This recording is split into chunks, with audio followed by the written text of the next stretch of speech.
story a few times, but good stories deserve to be repeated. So here it is again. At age 17 thereabout, I borrowed a book from a friend. The title of the book is The Maximum Achievement, written by Brian Tracy. Somewhere inside this book, I read a statement that went on to change my life forever. And that statement is, if you want to achieve what you've never achieved before, you have to become who you've never become before. This statement sounds so simple, yet for many years I always remembered it, and it changed the way I see life. You see, life is garbage in and garbage out. What you throw in determines what you get out. Though we all have fantasies and dreams about how we wish to get things without enormous sacrifices, it's what it is. Fantasy. Do you want a new result? You have to become a new person. And that usually means that you'll have to deny yourself certain things. Albert Einstein said, insanity is doing the same thing and expecting a different result. Insanity is when you're willing to get something out of life, but you're not willing to give up anything in return. Below are 7 things I gave up to have the kind of life I have today. If you're new here, consider subscribing so that you won't miss other interesting videos like this. The love of my family members.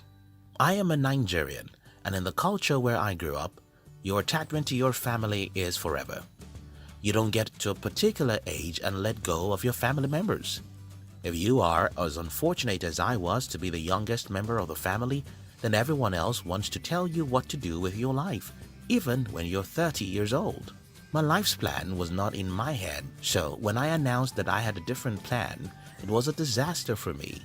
The plan everyone had for me is to become a PhD holder because a degree is a god in my country. Until recent times.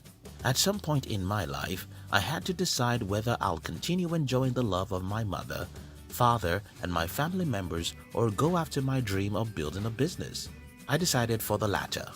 And as a consequence of that decision, I went through years of trauma because almost everyone in my family is waiting for my absolute crash. And they won't support you because they want their prophecy to come to pass. I don't know the part of the world you are, but I assure you, someone very special to you is going to kick against your dream. That may be your mother, your father, or your friend. You'll find yourself in an emotional crisis. Should I listen to my mother to make her happy and our relationship fine, or should I follow my dream and get my precious mother to disown me? I cried many nights and I'm still shedding tears as I write this script. It was a painful moment for me, and the only reason why I could go after my dream is that I knew all of my life was made up of it.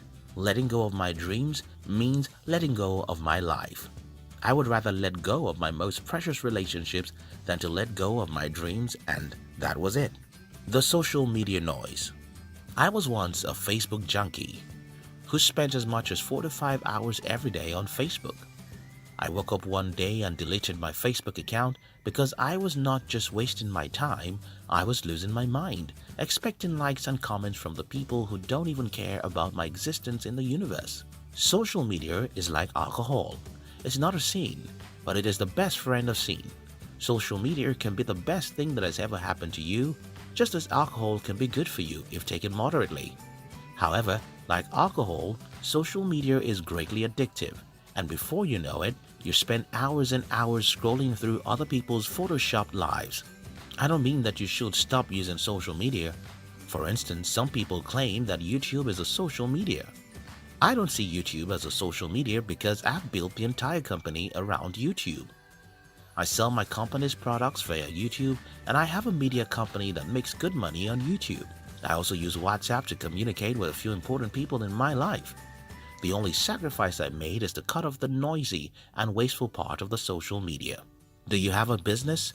Promote it on social media, and spending several hours doing that will be an investment. Or you just posting your photos to expect some likes and comments? Maybe you should give that up for something more productive. The negative friends. One day, when I was around 19, I sat down and made a list of all my friends. Then I asked myself, with what I know about these people today, which of them is going somewhere I want to go in the future? I discovered that most of my friends were not serious about their lives. They believed that my country is doomed, and one of them even depended on the inheritance from his wealthy father. My father is poor, so there's no way I could be a friend with someone who's dependent on what to inherit from his father. I got rid of my negative friends and only kept about 3 friends who are crazy about life.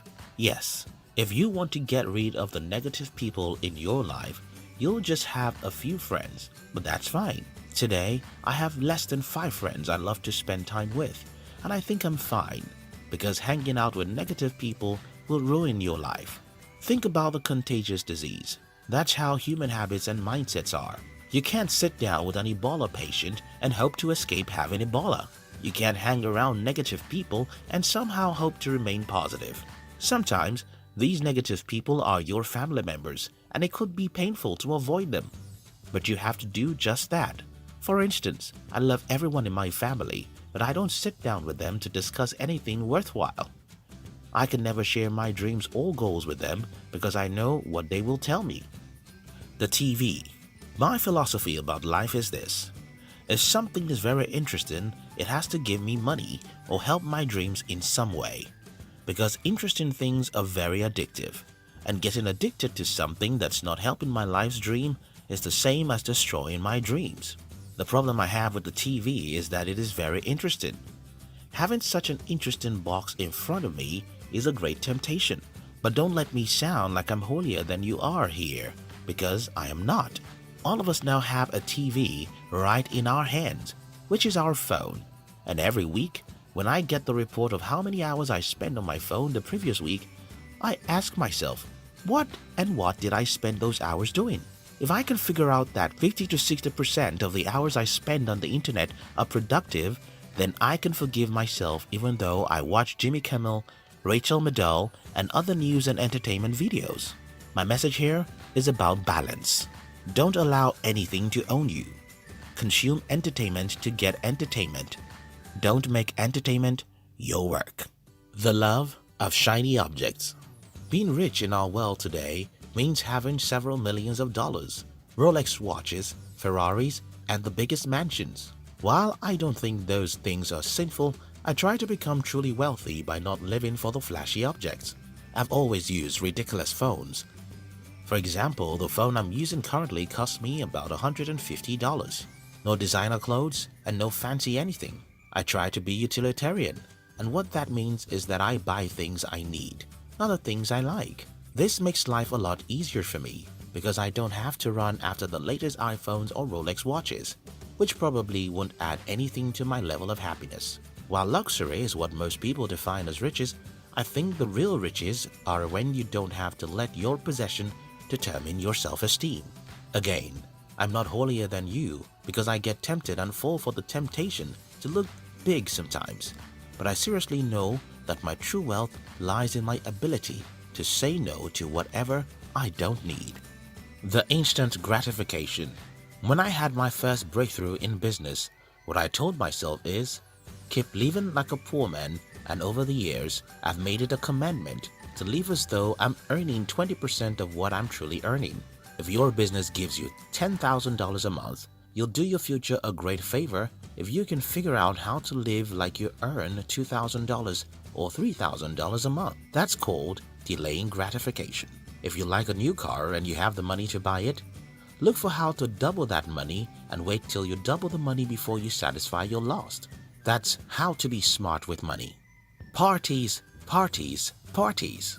In my country, Nigeria, a party is a big thing. You have to blow a big party if you're getting married, naming your child, or doing your father's burial. So many people waste a ridiculous amount of money just to impress others that they have the money they don't even have. So when we gave birth to our child, I named her in the hospital, and whenever anyone came to visit us, we simply told them the name of the child. This is a taboo in my culture, and everyone thought that I was crazy. But I didn't see how organizing a big party will make me or my wife happier than we were. What I saw is the amount of money we'll waste, which I'd rather use to employ one more person for my company. Let me end this video the way I started it. If you want to achieve the result you've never achieved, you have to be willing to give up what you've never given up before.